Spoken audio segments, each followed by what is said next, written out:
Ganito pala ang ano guys, pagmontahe ng dalawang makina sa bangka.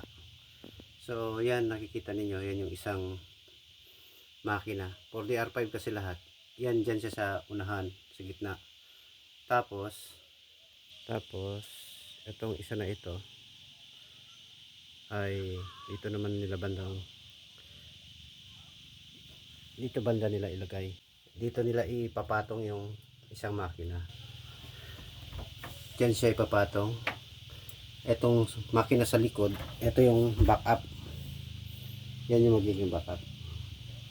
Siya yung pinakamahabang propeller. Ito naman yung maiksi. At ito yung nasa taas na propeller.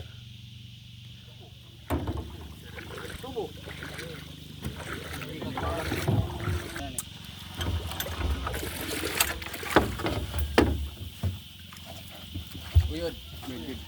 Dos, tres. Uno, dos, tres. Sabi luit katawan. Biasa, dapat. Ala. Lain do delikado ka. Lain. Maya. Abak may kawat kaya atas mo ka. Na.